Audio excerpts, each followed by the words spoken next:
Isang issue na naman tungkol sa mga ghost projects na pinondohan ng gobyerno ang ating pag-usapan sa pangunguna ni Senator Raffy Tulfo. Here, nagpadala po ako ng tao.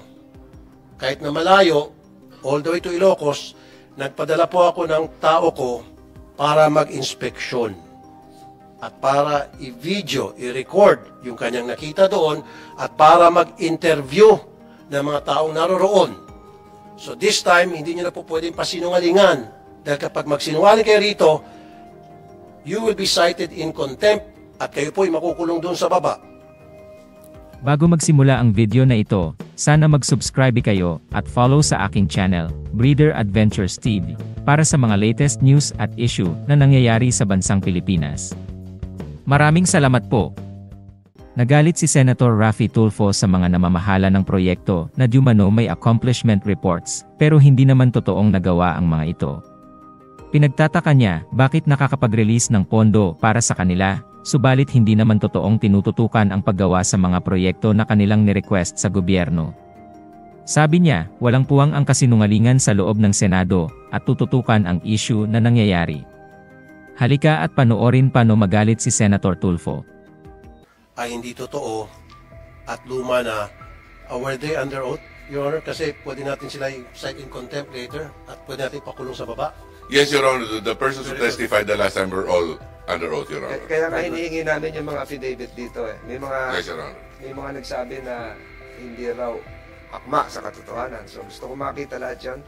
Kasi the last time they said, yung mga picture pinakita ko, sabi nila luma na yan, kumpleto na, accomplished na. Yung mga nagsabi noon, umanda kayo dahil pwede kayong, kung under oath kayo, pwede kayong makulong sa baba. Maluwang-luwang ba yung kulungan sa baba, Mr. Chair? Palamang. Kaya masama akong pakiramdam ko ngayon.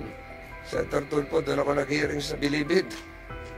Sa maximum security. Baka susunod silang tutuloy doon. Sa Bilibid. Senator Tulfo, you have the floor. Anyway. I think you have a presentation to make. Yes, sir. Mr. Chair, una sa lahat, maraming salamat at pinaunakan niyo po yung aking privilege speech para maimbestigahan itong malaking anomalya na nangyayari ngayon sa National Irrigation Authority na kung saan nasa-short change po yung taong bayan, especially yung ating mga magsasaka. Sila po ang naging kawawa rito. Na umaasa yung ating mga magsasaka sa irigasyon para makapagtrabaho sila, makapag-produce ng bigas. Hindi lamang para sa kanila at kanilang pamilya, kundi para sa ating bayan. Ang nangyari, kinukurakot yung pera na para sa panggawa ng mga irigasyon, binubulsa. At ngayon, dito tayo para imbestigahan itong malaking katiwalian. Ano yung mga issues at hand? Ito po, 10. Una, numerous irrigation projects have been pending for completion for more than 5 years and up. Number 2, irrigation projects are not functioning or operating despite being issued a notice to proceed. Number 3, failed, uncompleted, and substandard projects of the NIA. Number 4, rigged public bidding for contractors. Number 5, contractors allegedly submitted fake accomplishment reports to the NIA, which is evident due to the large disparity between reported and actual percentage of project completion. Number 6, contractors were already paid even if the projects were not yet completed. Number 7, according to the NIA inspection and assistant team, there are 28 anomalous irrigation projects. Number 8, 890 million was allocated for projects, but the project's construction was never started. Isang example lamang po yan. Number 9, most of the anomalous projects were allegedly approved. And number 10, as of June 2022, only 65.28% of the 3 billion 128 million hectares, or maybe 3,128 hectares, 128,000 hectares 3,128,000 hectares of total irrigational areas in the Philippines are irrigated, and only 38 of the 80 target provinces and chartered cities have received agricultural machineries, equipment, facilities, and small-scale irrigation projects. Now, Mr. Chair, during the last hearing, we presented pictures and videos of irrigation projects that were not completed, despite the fact na bayad na po yung proyektong yon, yung contractor, at pinasinungalingan po nila rito na luma na raw po yung picture at kompleto na raw po yung proyekto na mga prinsita ko rito. I will show you again, Mr. Chair, those videos and pictures of those projects in question. And I would like to remind everybody here, nagpadala po ako ng tao. Kahit na malayo, all the way to Ilocos, nagpadala po ako ng tao ko para mag-inspeksyon at para i-video, i-record yung kanyang nakita doon at para mag-interview ng mga taong naroroon. So this time, hindi nyo na po pwedeng pasinungalingan. Dahil kapag magsinungaling kayo rito, you will be cited in contempt at kayo po ay makukulong doon sa baba. Okay. Mr. Chair, pwede natin pakita yung video? Dati po talaga pong napakalaki ng pakinabang ng mga magsasaka sa amin dito. Siguro po more than 25 years na wala na, hindi na siya gumagana. Kaya po napakalaking kawalan sa mga farmers namin dito. Kaya po sa ngayon, lahat ng mga magsasaka dito, may kanya-kanyang water farm na mismo. Doon lang po kami umaasa lahat ng magsasaka dito. Kaya nga po sa ngayon, yung mga dating bilang ng inaani ng mga magsasaka sa amin dito, talagang nabawasan. Siguro mga 3 times ko pa lang nakita yung umiya, mga punta rito sa amin. Last year po, bumisita dito, pero wala, ikot lang sila diyan. Pagbuhat nga po nung nawala ang irrigation, hindi na napapakinabangan yung lugar na yan. Dati po siyang palayan talaga. Okay, so bali ginawa na lang po siyang ano? Space pan. Dati, di naman kami bibili ng bigas. Pero ngayon, binibili kami ng bigas. Dahil wala na kami nakasasa. Puro pabigat ha. Ako magsasaka rito sa baryo ng Binagbag. Nakamulatan ko noong 1970 na puro pagsasaka nga dito. Pero wala pong irrigation. Ang aking naman kaibigan sa NIA po, magkaroon po ng irrigation dito sa baryo namin. Para naman maraming matulungan na mga maliliit na tao na makapagsaka po. Kahit po hindi makabili sila ng motor, mayroong nasa ang patubig ng NIA. So, sa irrigation po ang pag-usapan talagang wala po kami ng. Yung mga magsaka po dito, umaasa lang po sa sapa, tubig ulan. Pero nung mga first or second quarter po ng 2023, meron po nagpunta dito ang tiga NIA. So, nagpasama po siya sa akin sa isang tao, may ng lupa, para lagyan o tayo po ng pauminan irrigation.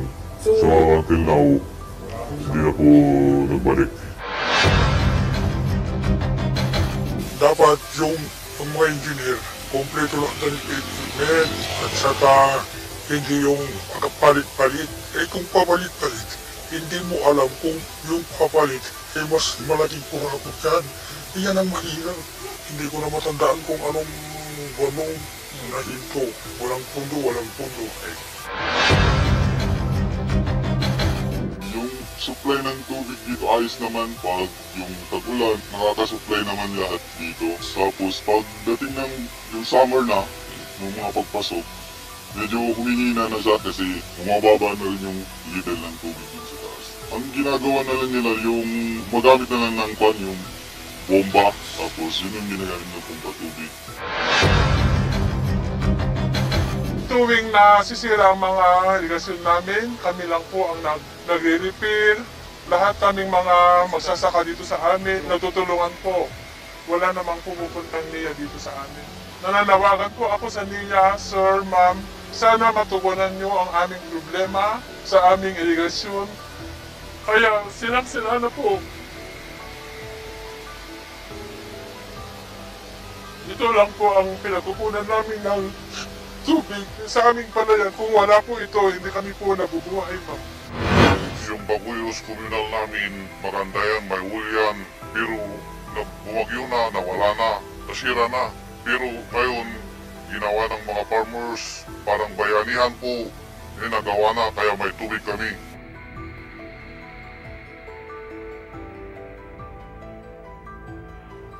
Ayun, Mr. Chair, pumunta mismo yung staff ko para ikumpirma yung pong mga projects na hindi po na kompleto, na sinabi ng NIA, kompleto na raw. Umpisahan po natin doon sa Balog-Balog. Sinabi po dito na yung phase 2 ng Balog-Balog na nakita naman natin na abandona na panahon pa nung administrasyon ni Cory Aquino, dating Presidente Cory Aquino, inumpisan yun, hanggang ngayon hindi pa natapos at abandonado na despite the fact na ang laking pera na naibuhos doon. Ang sabi nila, meron daw phase 1 ang Balog-Balog.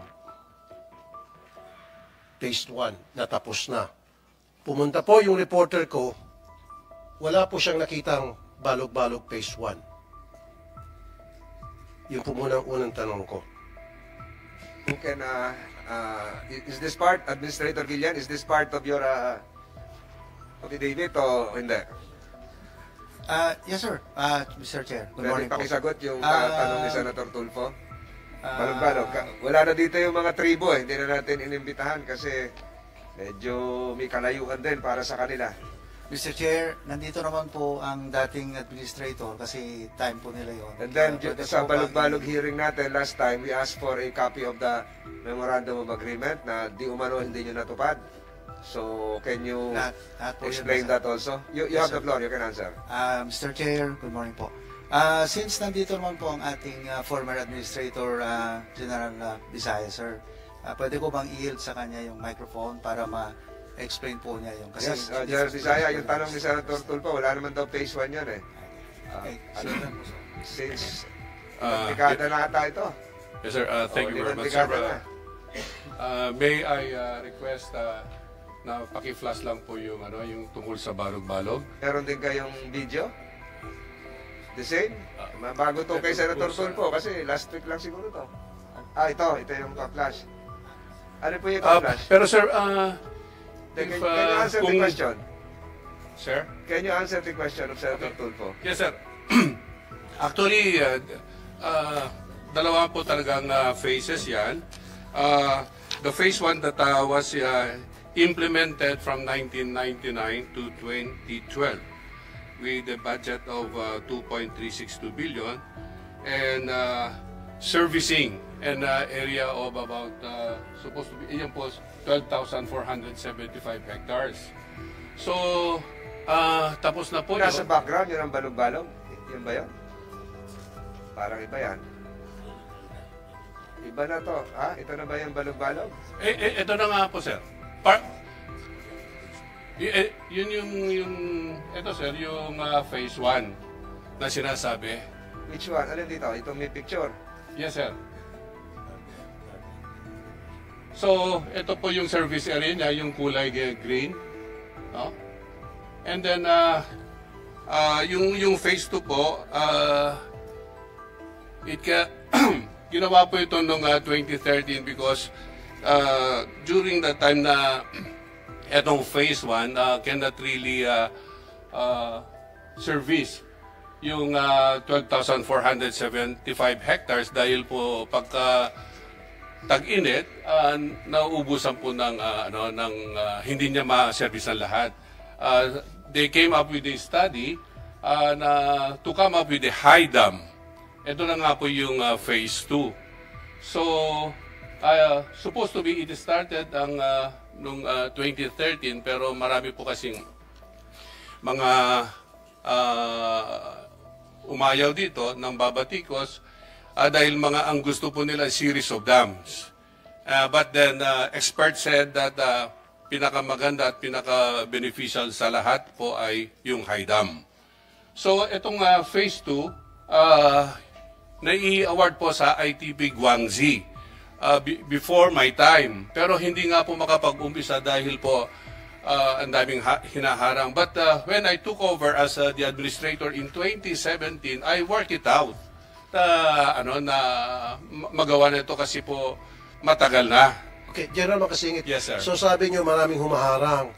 So for so many years, maraming humaharang at hindi nyo po nagawa ng paraan o ng NIA na para kung sino man yung humaharang na yon ay makausap kung kinakailangan kausapin o mabigyan ng solusyon yung ginagawa nilang paghaharang. Yes, sir. Kasi panahon pa ni dating Presidente Cory Aquino yung Presenyo Project and up to now, hindi pa matapos-tapos.